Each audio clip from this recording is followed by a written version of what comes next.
Welcome to PC Error Detective, and in this video I will show you how to show listening to Spotify on Discord. Follow the every step carefully.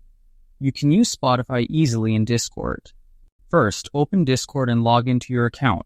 Next, click on the small gear icon called User Settings, located next to your username.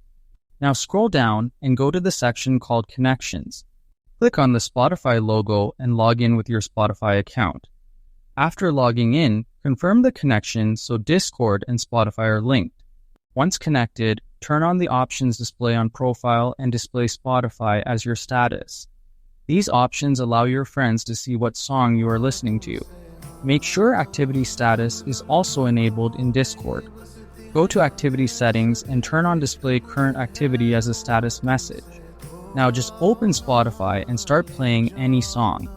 Other people on Discord will see listening to Spotify under your profile and can even see the track name.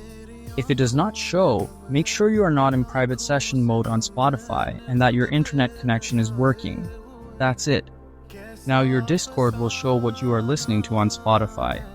Thank you for watching, and don't forget to subscribe to PC Error Detective for more helpful Discord tutorials.